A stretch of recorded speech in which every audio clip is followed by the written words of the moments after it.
Jedny džíny můžou stát 500 korun nebo 5000. Jedny se po roce rozpadnou, druhé slouží 10 let a s každou sezónou vypadají líp. Rozdíl jen zřídka tkví v logu na visačce. Skrývá se ve věcech, o kterých vám visačka skoro nikdy neřekne. Chytrý nákup se scvrkne na pár jasných věcí. Chcete vysoký podíl bavlny, nejlépe 100%, s přídavkem na nejvýš pár procent elastanu. Chcete znát gramáž tkaniny, měřenou v uncích, kde vyšší číslo znamená těžší a pevnější materiál.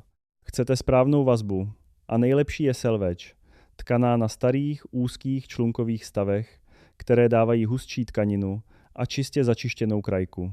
Chcete pevné švy, solidní nýty a knoflíky, které dobře drží. A chcete vědět, kde džíny opravdu vznikly, protože místní výroba znamená skutečnou kontrolu kvality a skutečný servis. Globální řetězce to roky potichu osekávaly, přilévali do denimu elastan, snižovali gramáž a honili se za nejlevnější pracovní silou. 3. dubna 2024 zavřela firma Levi Strauss svůj závod v polském Plocku, poslední továrnu, kterou v Evropě měla, v provozu od roku 1992. Práci ztratilo kolem 650 lidí a výroba se přesunula k subdodavatelům v Číně a Bangladéši.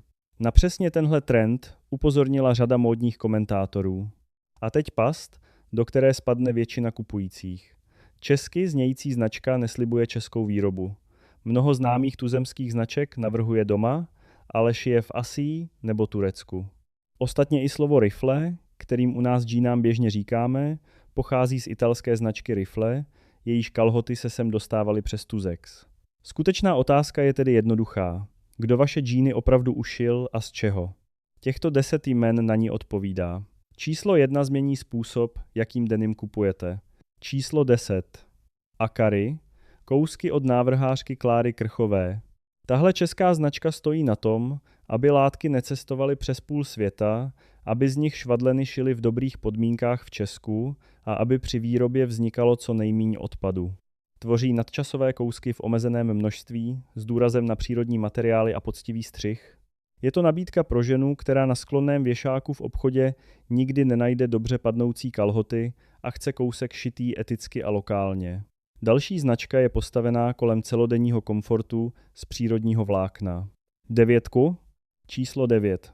Lotika, česká značka z Podhůří Krkonoš. K výrobě používá lněné a konopné látky s hypoalergenními, antibakteriálními a termoregulačními vlastnostmi a všechny produkty vznikají z lokálních surovin, takže nezatěžují přírodu při vzniku ani při likvidaci. Rezignuje na umělá vlákna a sází na trvanlivost a čisté zpracování. Je to volba pro někoho, kdo chce měkké, přírodní kalhoty z českých rukou, které mu vydrží roky. Další značka sází na solidní řemeslo a pevnou strukturu. Číslo 8. Blažek, tradiční česká pánská značka.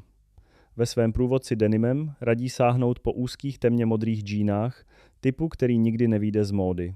Blažek se vyznačuje netějším, elegantnějším pojetím, čistými střihy a důrazem na to, aby džíny vypadaly seriózně pod sakem i z košilí.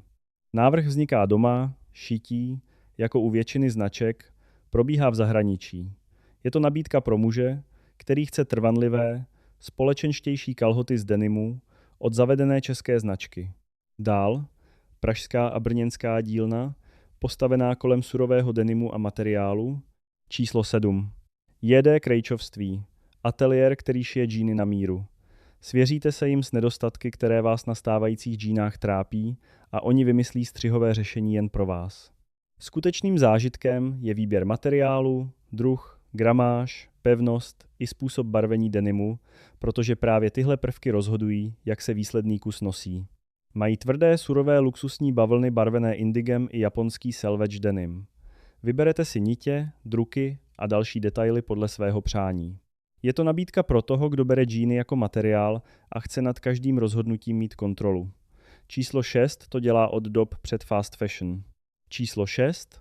Pace Jeans z Plzně, rodinná firma Jens More, která navrhuje a vyrábí džíny a kožené opasky pod vlastní značkou. Suroviny a komponenty jsou tuzemské a výroba probíhá kompletně v Čechách. Na rozdíl od velkých řetězců je u nich široký výběr velikostí samozřejmostí, včetně nadměrných, a hlavním artiklem jsou dámské střihy, od rovných rifle po vysoký pas. Zpětná vazba zákazníků z kamenných prodejen jim přímo formuje nové střihy i designy a na dotazy odpovídají osobně přes e-mail i telefon. Je to nabídka pro toho, kdo chce solidní tuzemské šití a skutečný servis. Číslo 5 dotahuje padnutí na hranici. Číslo 5. Jeans Lab, kde Roman Humlíček šije luxusní džíny na míru. Není tu model s číslem. Produktem je pár ušitý přesně na vás, podle vašich rozměrů, ve střihu a denimu, který si zvolíte.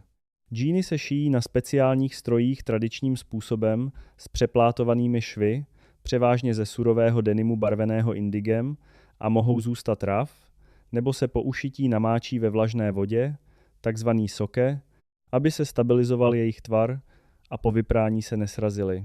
Kromě materiálu si vybíráte barvu štepovacích nití, zapínání na zip nebo na knoflíky, povrch knoflíků a nítů i výšivku s vaším monogramem. Výroba jedněch džínů trvá 3 týdny a začíná zhruba na 6 000 korunách. Schůzku domluvíte předem a pokud nemůžete přijet vy, rád přijede on za vámi. Každý kus je originál. Tohle je vrchol osobního padnutí a lokálního řemesla pro každého, jehož postava se vymyká standardním velikostem. Další značka klade přímou otázku. Kolik doopravdy stojí vyrobit jedny džíny a z čeho? Číslo 4. Bohempia, ryze česká značka na trhu od roku 2015, postavená kolem jedné myšlenky, že móda může být krásná a šetrná k planetě zároveň. Vyrábí oblečení z technického konopí, včetně džínů, a výroba probíhá v České republice a střední Evropě, nejde tedy o levnou pracovní sílu ani neekologický import. A tady je ta část, kterou skoro žádná oděvní značka neřeší takhle otevřeně. Konopí potřebuje při pěstování o 95% méně chemie a o polovinu méně vody než bavlna a díky termoregulaci vás kalhoty v létě ochladí a v zimě zahřejí. Pár vyjde kolem 2000 korun. Je to nabídka pro kupujícího, který chce trvanlivost přírodního vlákna s důkazem o tom, jak vznikla. Číslo 3 výjíždí ze světa skutečných denim heads. Číslo 3.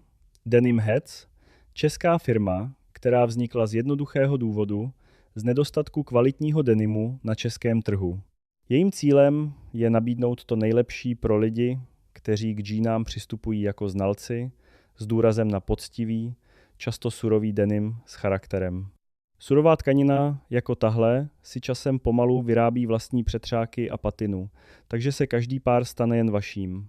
Počítejte zhruba se 4 000 korunami. Je to nabídka pro toho, kdo chce těžký, surový denim s charakterem a zázemí lidí, kteří denimu opravdu rozumějí. Číslo 2 visí v obchodech po celé zemi a hned vás překvapí. Číslo 2. Tady je překvapení, česká stopa v denimu samotném.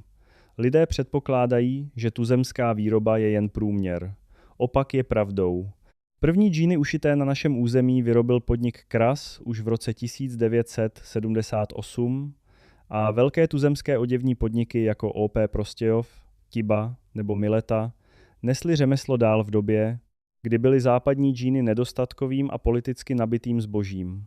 Tahle tradice nezmizela, dnes ji drží čeští výrobci, kteří navrhují i šijí doma. Když sáhnete po opravdu tuzemsky vyrobených džínách, nekupujete jen kalhoty, ale podporujete v plné míře českou firmu a řemeslo s dlouhými kořeny. Která značka tedy stojí nade všemi? Číslo 1. Cavalier, který vyvinul džíny šité na míru tak, aby skutečně seděly na vaši postavu, přičemž design, střih i výběr látek nechává na vás. Pro příznivce tradice je ideální japonský selvedge denim, tkaný v Japonsku tradiční technologií z 19. století, barvený přírodním indigem a velmi pevný a odolný. Takové džíny se postupem času dotvarují na vaši postavu, nošením a praním získají unikátní patinu a vydrží roky. Šijí se na míru zde, takže spojují to nejlepší ze dvou světů, japonskou tkaninu a české zpracování. Počítejte zhruba od 7 000 korun. Tohle je esence uvědomělého denimu, japonská látka, české šití, nadčasový střih a plná upřímnost co do původu. Pár jako tenhle je investice na roky na místě pod sakem i s obyčejnou košilí. Konstrukce mluví sama za sebe a konstrukce vždycky vyhraje.